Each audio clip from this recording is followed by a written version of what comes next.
Ayan, talagang food is life. Ayan, at magpapakain or magtitreat na naman daw yung aking mga anak. Si Joyce at si Egay. Ayan, kakain daw kami dito sa kay Kuya Jay. Ayan, nauna sila sa loob.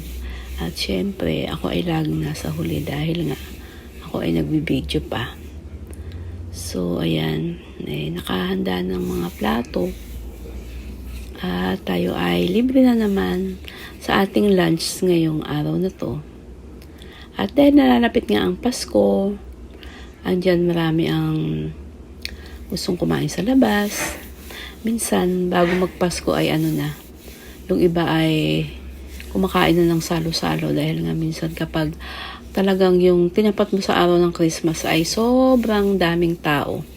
Hindi ka talaga yung bang pila, gutom na gutom ka na, pipila ka pa ng napakahaba.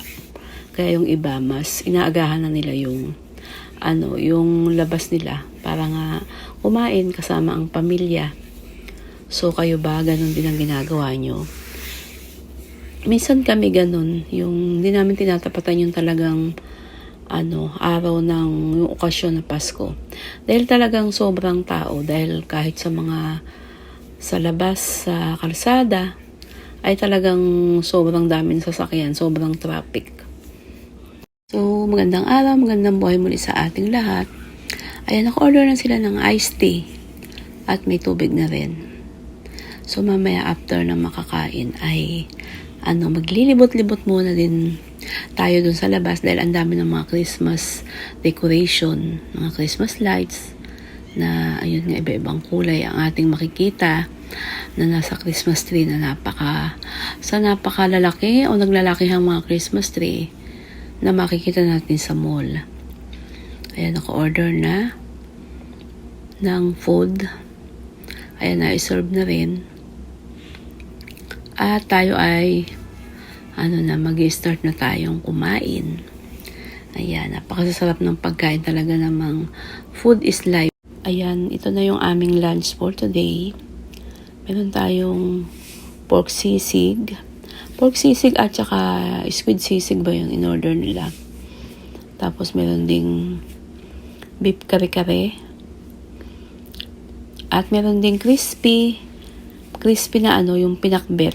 Meron palang gano'n, crispy pinakbet. Ayan, pinried pa yung mga gulay. Tapos meron ding pansit bihon. Ayan, meron din tayong dessert. Meron tayong leche flan. Ayan. Ayan yung pinrito yung gulay, yung okra, talong. At ito yung alamang kapares ng ating kare-kare. So, ayan, ngayong araw na to ay tikman na natin ang pagkain dito kay Kuya J Restaurant. Ayan, at unahin na natin itong ating soup. Masarap talaga kapag may soup.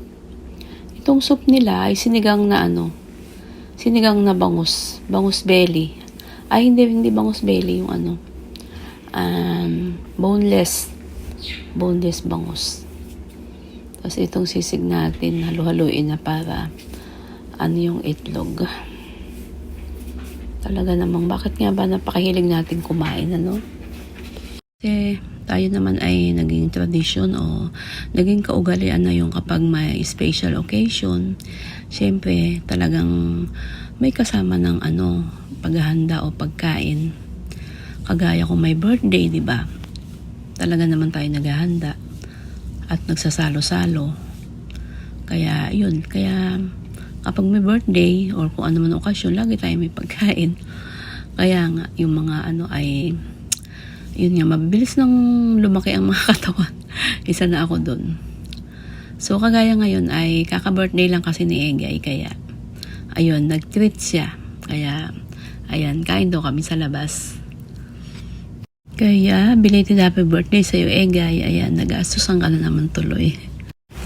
At after namin kumain ay ikot-ikot muna dito sa labas ng mall. Sa loob ng mall pala. Hindi naman sa labas dahil nga marami ng mga Christmas decoration. May mga Christmas tree na matataas. Ayan, di ba sa mall talagang pagandahan, pabonggahan ng mga Christmas decoration. Ayan, iba-ibang kulay ng Christmas tree. Ito naman puro red. At si Santa Claus, ayan, red. Sa ibang mall naman, iba naman yung kanilang Christmas tree. Kaya kanya-kanya silang, kanya-kanya silang design. Ayan, kung paano nila mapapaganda or magmumukha talagang sa mga tao. Magmumukhang kaakit-akit. Ayan, ito ay sa SM. Ayan, kasi ang ganda-ganda nga namang magpupunta dito ay magpipicture-picture. Diba? Ang gaganda, oh. May mga pa sila dyan, artificial plants. Ayan, atin muntang libutin itong mga Christmas decorations dito sa SM. Ayan, samahan niyo po ako. Sana po ay nandyan pa kayo at samahan niyo po ako hanggang sa dulo. Just keep on watching. Enjoy your watching.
Ayan, dito ko na po i-end ang aking video. Maraming salamat po sa inyong pagsama.